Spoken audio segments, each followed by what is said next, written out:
नमस्कार मित्रांनो, शुभ शुभ सकाळ। बघा, दसरा म्हणलं की सगळ्यांना किती आनंद होतो। 9 दिवस किती रंग असतो। 9 दिवस आरतीला जायचं, देवी बसवते ती प्रत्येक गावात घट बसवते ती। पण ही बायांचं किती हालायचं बघितलं का? दसरा म्हणलं की घरातली चिंदी ना चिंदी काढावं लागते। बघा बघा, देवघर फुले, देवाची फुली घेतली मी पण झाडून धुवून, त्यातच आता कपडे ती धुतलेली टाकावं म्हणलं, एक फुली धुवून काढली। आता भांडीची घेतली बघा, भांडीची फुली पण घेतली धुवून। किचनच म्हणलं तर चालेल बघा।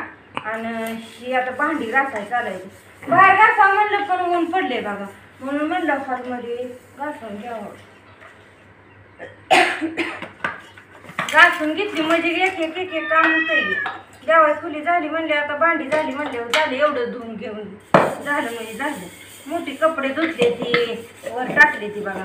सकाळ उठल्यापासून हाताला दम नाही, चहा पिली गे चालू केलं या, तरी अजून काम उरकतायच होतंयच, थोडं थोडं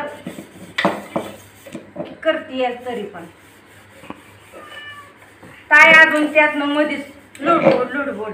मम्मी आणि हे आता त्याला नवीन दिसतंय ना, सगळी भांडी बारकी छोटी। बघा बघा पळपूट केवढा बारका या बघा, तिनं तरी त्याच्यावर लगेच चपाती लाटली, त्यामुळे ती खराब झालंय बघा। घासायला घेतला होता, मला म्हणते मम्मी बघ की कसलं भारी, मी पण म्हणलं तुझ्यासाठीच आणलं या। तिला काय म्हणायचं लेकराला, निरीत दिलेलं त्याच्यावर आलेलं आहे बाई, रुखवताव दिलेलं आहे माझ्या, म्हणलं धुवून तर ठेवावं त्याला। महालक्ष्मी पुढं ती लागतेच की बारकी खेळणी आपली चांगली वाटते। आता काय बघा, घट बसायचं ते आनंद तर मुलगा नाही बघा, उपवास ते करायचं। आता 9 दिवस बायकांचं उपवास असते का, मी काय चालूला तर नाही, मी अजून उपवास चालू केलं, उठता बसता तेवढा असतो बघा माझा।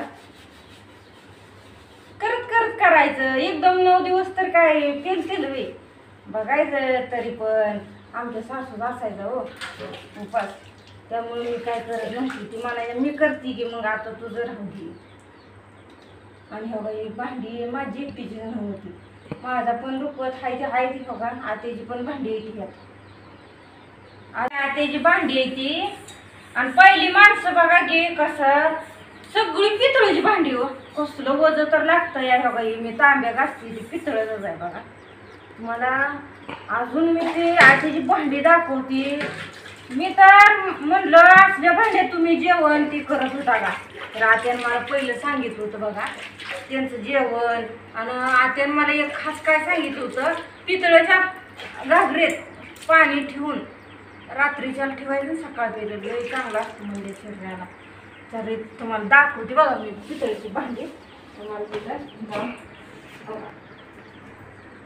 ही चहा पातेली ती आहे ती बघा, बहुतेक हांडे काय देवासाठी घ्यायचं हे आहे पाणी बघा, अशी भांडी होती बघा। आणि मला बघा ह्याच्यातलं जास्त करून एकच वस्तू लय आवडली बघा, कुटायचं ते आमचं पण नाही ना आमच्या सासूचं पण नाही, सासूच्या सासऱ्या जाईल बघा। ती पान जर खाता येत नसेल त्यांना तर ती काय करायचं, दादानं आणलेलं आहे मुंबईत आणलेलं माहित आहे आम्हाला, पण त्यांच्यासाठी खास आणलं होतं बघा। आमच्या सासऱ्यानं त्यांच्या वडिलांसाठी आणलं होतं, त्यांना ती पान खाता येत नव्हतं ना दात नसल्यामुळं, त्यांनी ती बघा यात असं कुटून बारीक करायचं आणि ते खायचं। इतकं भारी भारी वस्तू आहे, ही छोटी वस्तू आहे बघा पण किती छान आहे। आणि जड शिळ आहे बघा, तरी 3-4 किलो वजनच असेल बघा हे बघा। ही आणि सगळी मामाला आमची भांडी ना मुंबईवरून आणली बघा, हे बघा मोठं ना डबं किती भारी वाटते बघा की।